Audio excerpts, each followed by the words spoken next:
Looks like we're going to be 2 weeks out here on the farm, actually fixing a few problems around the farm and some stuff-ups that were made by my father-in-law and mother-in-law. We'd paid my father-in-law money to put up a proper fence, right, at the beginning of the year, and we basically said, okay, we ordered all the concrete poles, the chicken wire and everything like that, and we got it delivered, and we sent him the money and said pay for the delivery guy when he gets there. But it never happened, did it? Because the stuff was delivered and my father-in-law basically said, oh no, we don't have the money for it, sent it all back. We'd sent a whole bunch of construction work to build a good outdoor toilet here. Same problem. We ordered all the building material and given him money for it, and yeah, basically the delivery guys got here, sorry, don't have the money for it, and he can't explain why he didn't fix it properly, and so we're needing to re-repair the roof on the toilet and fix any problems on the outdoor toilet there. But we're doing a few other projects which I'll show you in a second, what we're doing on the farm. So dealing with extended family, it's a pain in the neck, to be honest. But also we were supposed to have these concrete poles along the fence there with chicken wire. It never happened. Don't know what happened to the money on that either.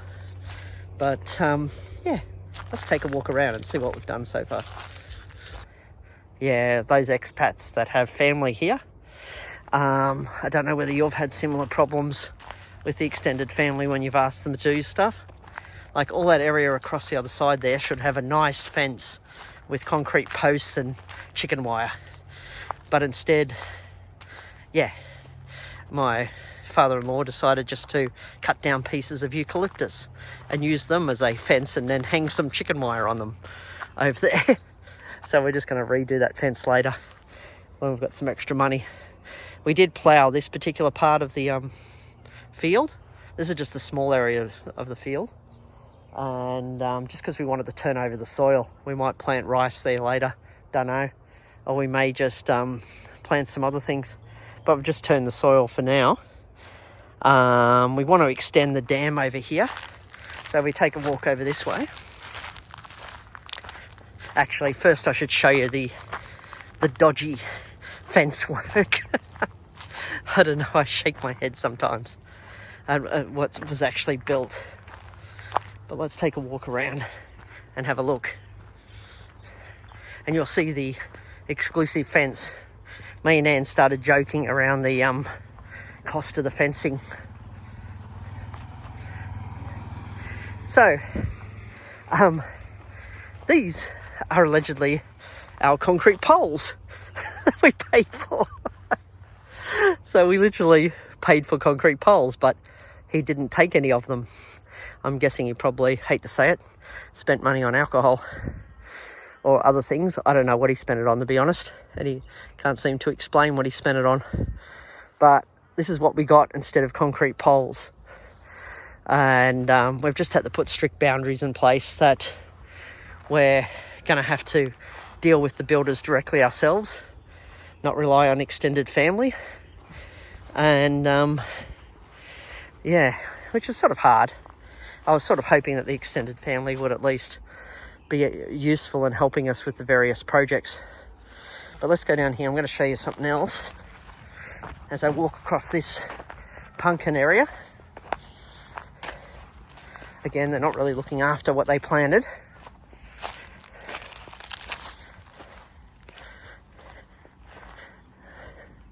This area here, Anne's telling us that during wet season, it really fills up, like it even overflows.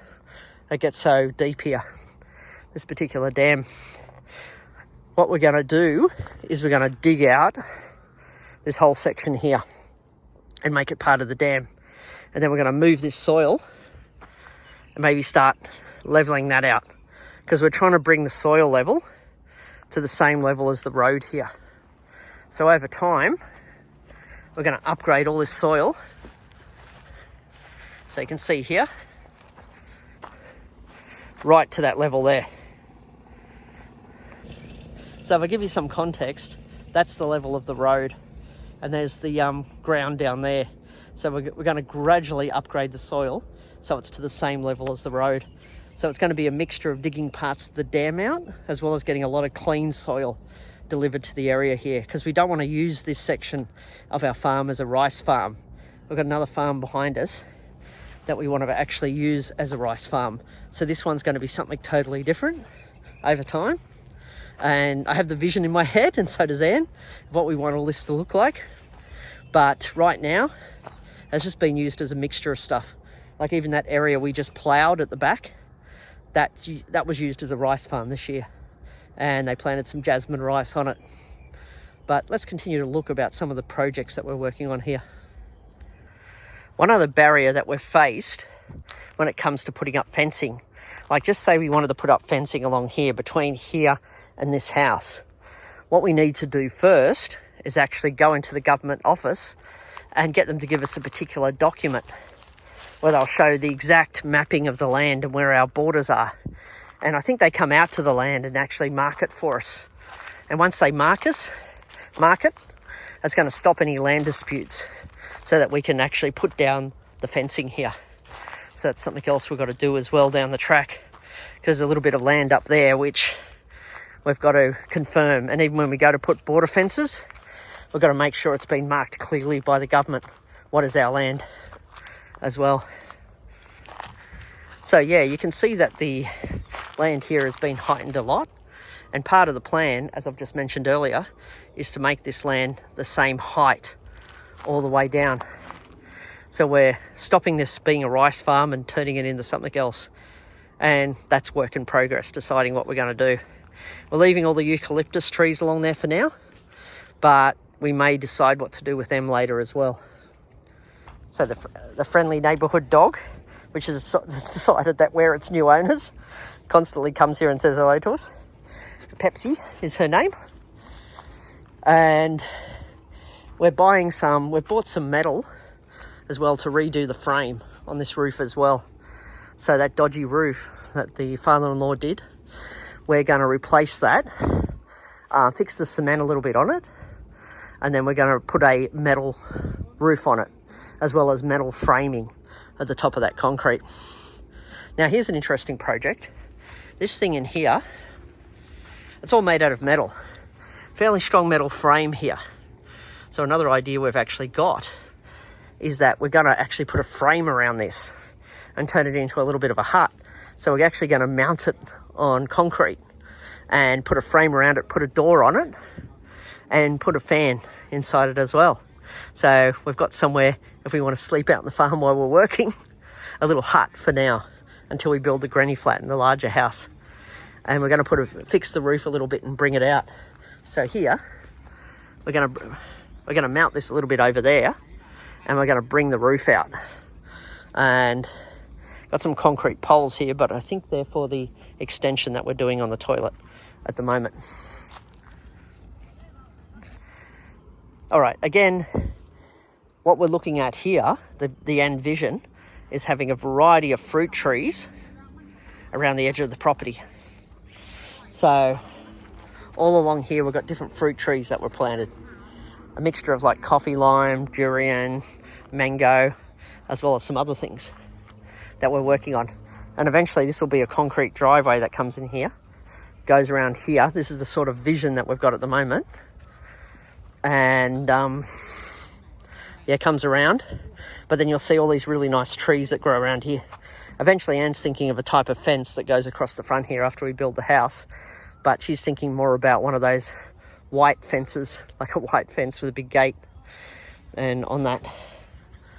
And further, the main house is probably going to be in here somewhere where our car is. And that tree, the big one just here, I think we're going to move it. But I'm thinking about these, like these trees in 5-10 years, as long as they're looked after and maintained, they're going to be quite big. And the other thing that we've purchased this time round, as you can see, we've got bought a water pump today, and I'll put some of the costs in the description. Let's go out a bit.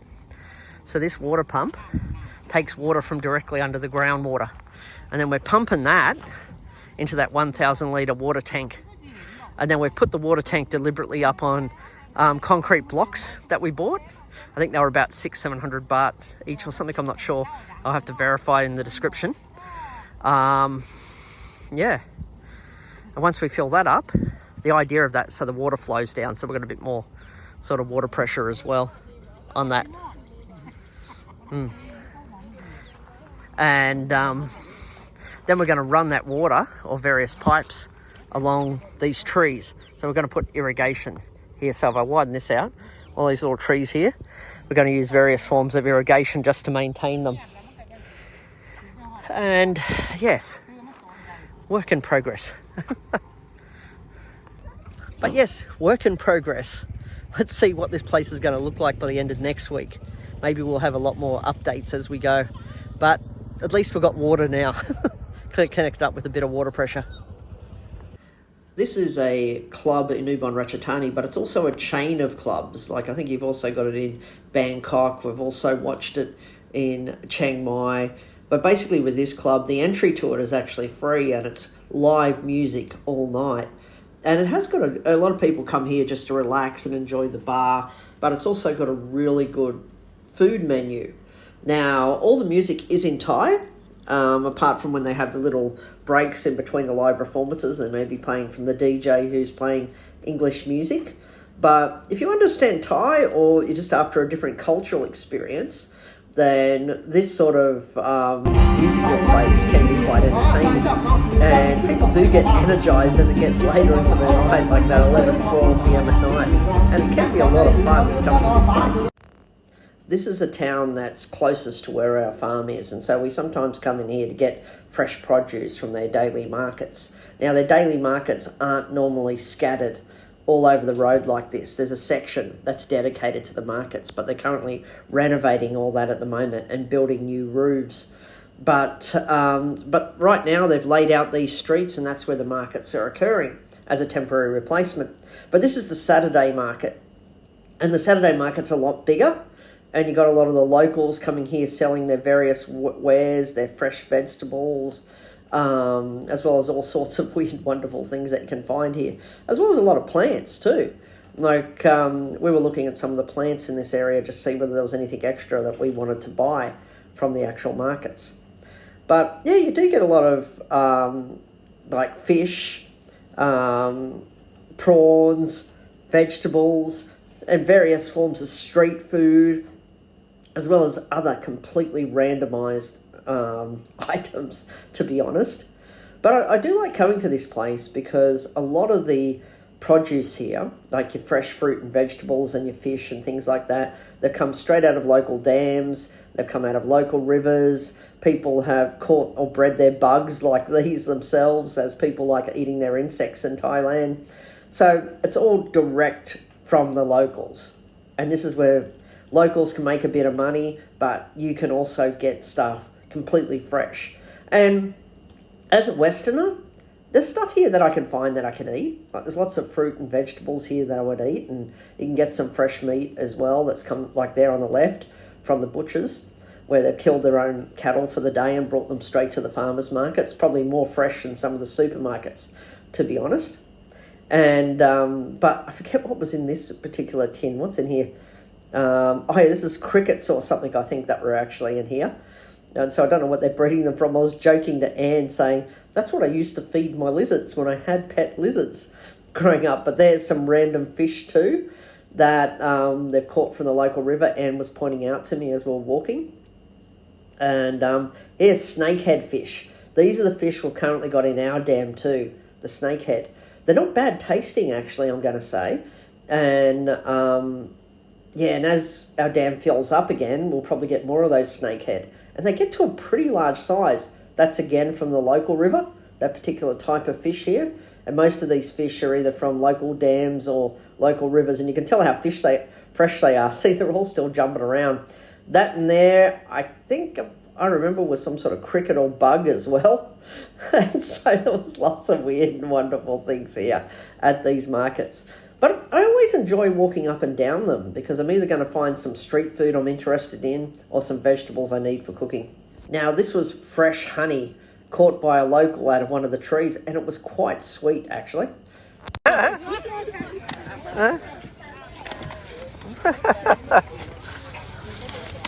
So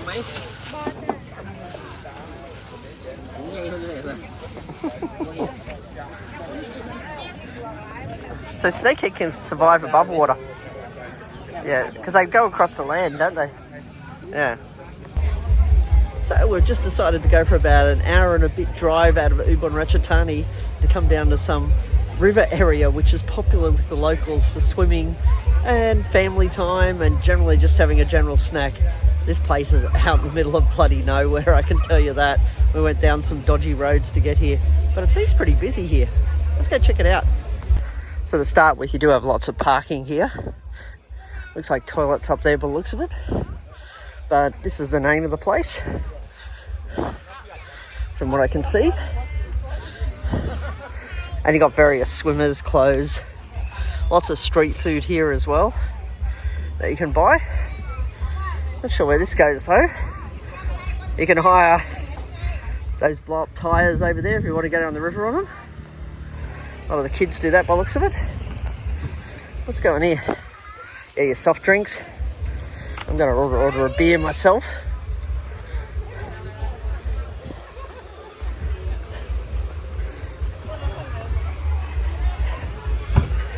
Yeah, I do love the way the trees are like this. There's shitloads of shade. Oh.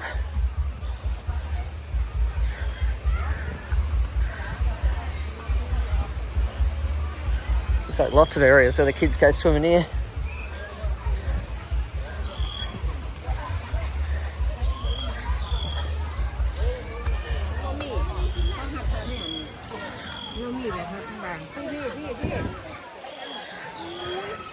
So what you do, you rent these little things there on the water and you can order whatever type of Thai food you want, basically. Yeah, these things go for miles, all the way up there. So you got the tyres, got heaps of street food type areas. Let's continue to go for a bit of a look.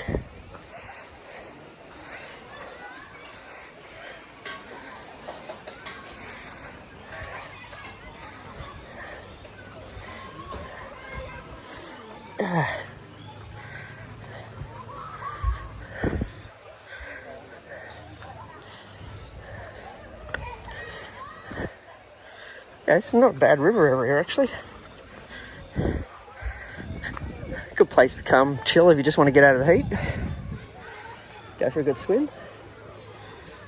So very popular with the families.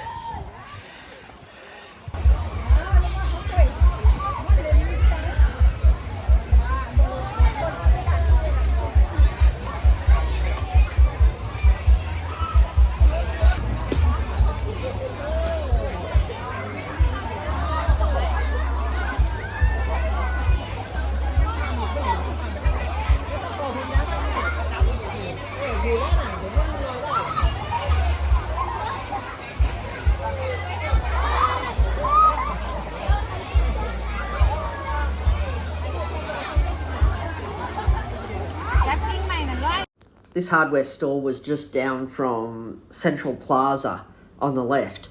And we wanted to come here because we're comparing the price of these water pumps to where we bought our water pumps from a different hardware store. And so Anne was just getting a feel for prices to see whether they were similar or not. And yeah, she said things were reasonably similar. And you can see here some of the prices of various water tanks and stuff like that. We did get a 1,000 litre water tank. And I am meaning to put the prices in the description, but bear with me, I'll get them up eventually. And so we did get one of those heavy-duty water pumps, as well as a 1,000 litre. But have a look at this one for 23,000 baht. I thought this was really interesting. It's a smaller water tank, it's not 1,000 litres, but see how the pump is actually hidden right at the top, and it gets covered by the lid that comes down. Right, I pay about... When I shopping there, I pay total about 13,000. It's about 13,000 for the total, and here it's about. That's it, right? And yeah. I buy the pipe. I bought a lot of pipes as well. Yeah. Okay. So it's about 1,490 for one of these windows. Okay. Yeah. Okay. All different window designs. Just looking at some windows for the small hut we're trying to build.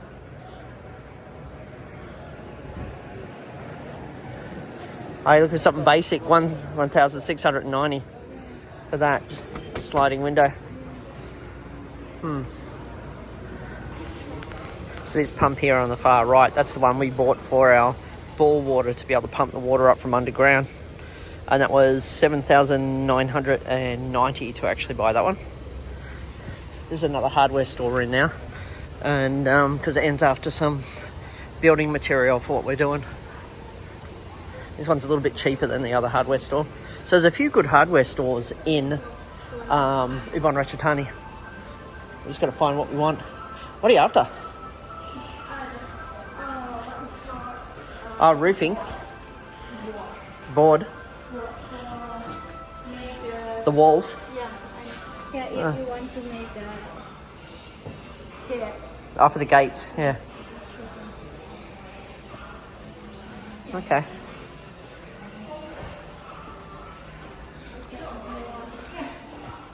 What are you after?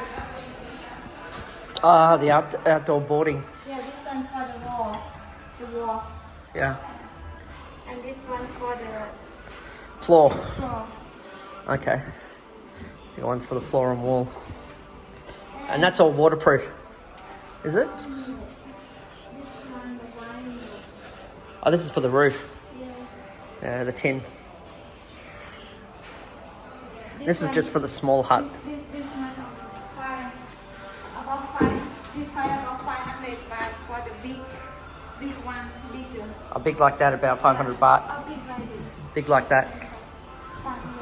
Ah, okay. So that's good. It's just a matter of how much we need for that small hut.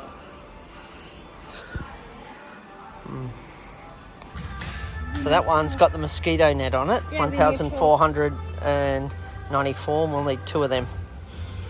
Okay. That's not bad, 3,000 baht. You got the mosquito net included. Yeah.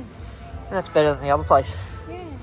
Or you got the bars. If the bar, it protect you, Yeah. Yeah.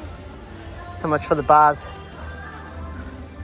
Oh yeah, 2,790 if you want bars and fly screen.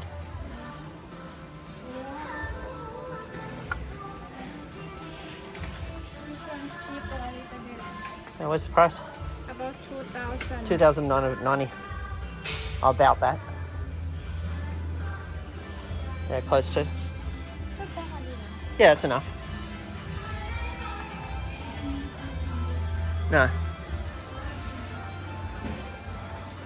So because we'd been sleeping on a rock bed all week in the little granny flat we were staying in, we decided to come to this massage place to actually give it a go.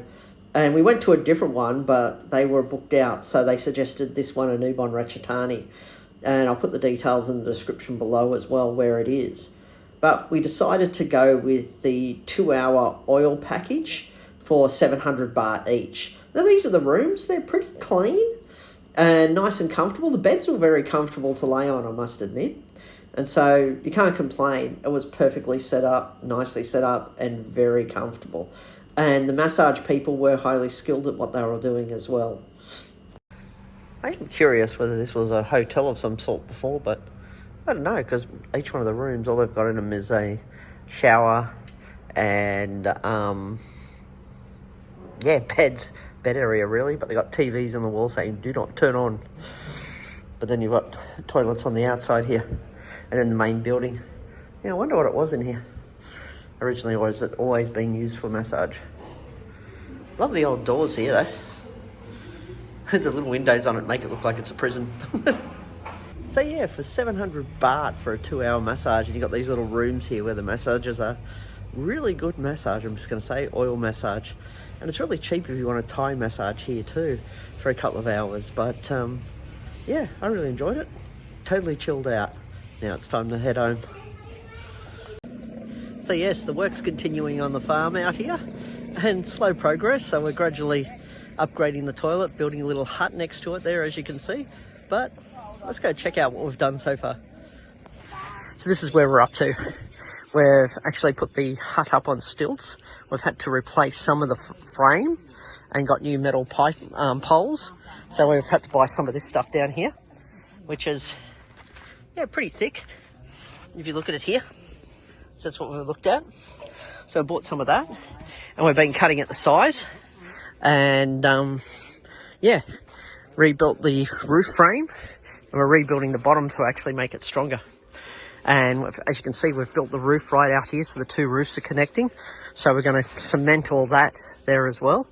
So you've got a little bit of a farm kitchen as well going. And yeah, and so these floorboards, pretty solid. That's going to be on the floor. All good. And yeah, it's looking good at the moment. Looking forward to see where this goes. I'm glad I stayed here for the extra week, just so we could supervise this. Who knows whether we're going to stay here for a third week yet. But it's not too bad. So we're using these concrete poles as part of the extension. So these concrete poles are going to be put out where we extend the roof on both sides, outside of the toilet, and also outside of this little hut area. And so the father-in-law and mother-in-law can stay out here if they have to on the farm and watch things. Occasionally, I don't know why we've got random people on our farm. Now I know why people build big gates. So eventually we want to fence off all this area here.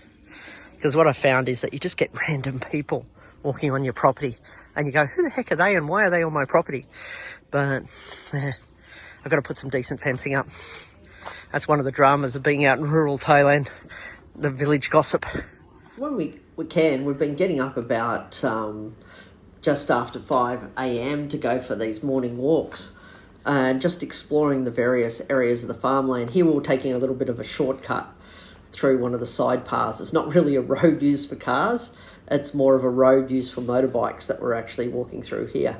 But you do get these little side paths that go between the farms and join the farms up as well. This is all rubber plantations on the right, but we just wanted to chill and relax in the morning. I see what they're doing here now. So you've got the frame up on the roof. You've got this bottom area, they're just making it extra strong, putting a few layers of extra metal here and welding it together. And a little bit of extra roofing here. I've got to decide what I'm using it. Thinking of putting a sink there, you know, for washing hands and that, and cooking. But yeah, at least there's lots of space to get out of the rain here at this moment. So yes, it's slow but steady work on the farm. But as Anne pointed out to me, there's all these small little intricate things that they have to do when they're trying to build this little hut next to the toilet that takes a lot of fiddling around, and she's noticing that there's a lot of extra random things we have to go buy whilst we're doing it. It's not going to be a big fancy hut. It's just somewhere where the mother-in-law and father-in-law can just crash when they're out on the farm and still be able to do some cooking there or some washing, have some dishes basically there, just the basics. Because the other thing about having farms out here in Ubon Ratchathani is that if you're not watching what's on your farm, people are just coming in and stealing shit, to be honest. And, so they want to be living on the farm themselves, and that's what this hut's all about. And so I'm hoping to get this hut completed by the end of the week, and also putting a cage around with some concrete around the actual water pump as well for extra security, so they know they can't steal our water pump. I swear they'll steal anything that's not tied down here. And but that's what we're looking at the moment. So I'm hopeful that we're going to have a lot of progress on that little hut that we're building by this afternoon. And yeah, let's just see it. It's hard to know when you got Thai builders doing stuff for you. It's just progress can be a little bit chaotic, let's just say, on that one. And if any of you guys have had experience with Thai builders or getting people in the local villages to do something for you and it hasn't exactly ended how you want, or it's been a bit chaotic or delayed, then yeah, share your experiences in the comments, because I'm starting to learn very quickly that things happen on, let's just say, Thai time. But anyway, if you like these sort of videos, hit like, and yeah, please subscribe, and thanks a lot. This is just another friend we've made, another street dog. Every morning when we go for a walk, he's been following us around because he's on this property here. One of the owners own him, and but yeah, he just decides that he wants to go for the morning walks with us. Cute little one.